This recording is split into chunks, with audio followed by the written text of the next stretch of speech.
Aku memakan steak itu, dan aku membencinya karena itu enak.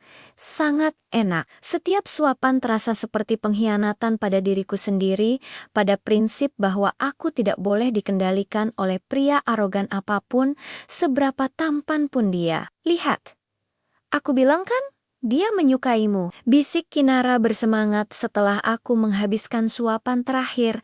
Cara dia memandangmu seperti ada percikan api. Api yang akan membakar habiskan gaun ini?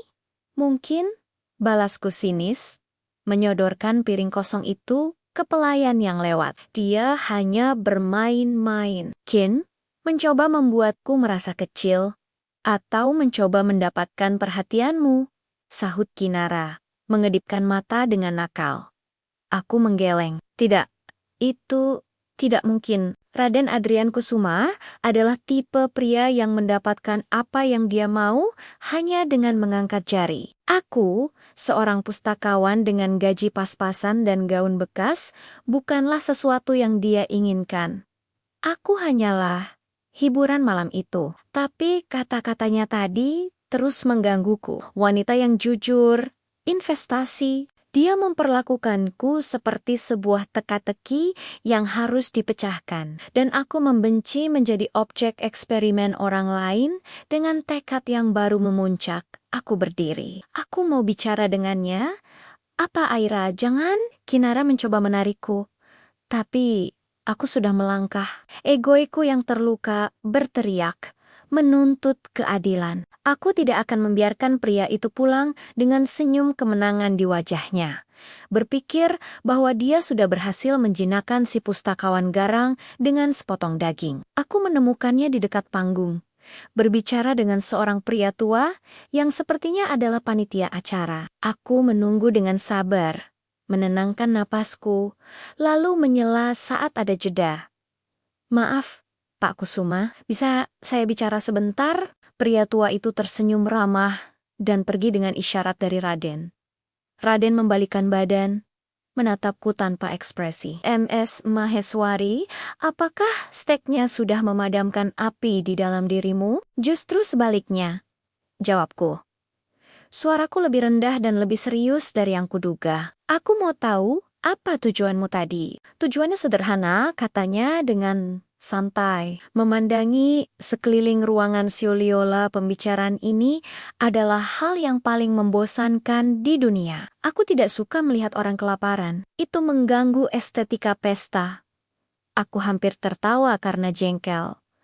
Estetika, jadi ini semua tentang penampilan bagimu, memberi makan orang lapar agar pesta terlihat lebih baik? Tentu saja. Jawabnya tanpa rasa bersalah. Semua ini adalah tentang penampilan. Pesta amal ini bukan tentang kebaikan, MS Maheswari. Ini tentang kapitalisasi kebaikan. Orang-orang di sini menyumbang uang agar nama mereka tercetak di majalah, agar citra mereka bersih, agar mereka bisa tidur nyenyak dengan uang yang mereka miliki. Ini adalah transaksi bisnis yang dibungkus dengan pita emas. Aku Turkcit. Dia begitu sinis, begitu brutal jujur. Dan entah kenapa, kejujurannya yang kejam itu lebih menyakitkan daripada kepalsuan orang lain. Dan kau ikut serta dalamnya, kataku, menatapnya tajam. Kau menjadi dermawan utama. Jadi menurutmu, kau juga bagian dari transaksi ini? Tentu, jawabnya tanpa ragu. Nama saya di atas bangunan yang saya rancang adalah investasi. Uang yang saya sumbangkan adalah iklan. Saya hanya lebih jujur tentangnya daripada yang lain. Kami berjalan perlahan, menjauh dari keramaian. Tanpa sadar bergerak ke tengah ruangan, tepat di bawah gantungan kristal raksasa yang memancarkan cahaya keemasan. Cahaya itu memantul di matanya, membuatnya terlihat lebih dingin dan lebih sulit ditebak. Kau menyedihkan, kataku pelan. Kau punya segalanya, uang, bakat, pengaruh, tapi kau menggunakannya dengan cara yang paling kosong. Kau tidak melihat keikhlasan, hanya melihat angka, dan kau, MS Maheswari, balasnya. Suaranya turun menjadi bisikan yang menusuk. Kau bersembunyi di balik prinsipmu yang mulia itu untuk menghakimi dunia. Kau duduk di menara gading perpustakaanmu, menatap ke bawah pada kami yang kotor dengan uang dan ambisi, tanpa pernah mencoba untuk memahami mengapa dunia ini berputar seperti itu. Bukankah sudah jelas? Karena keserakahan, sahutku. Tidak, katanya.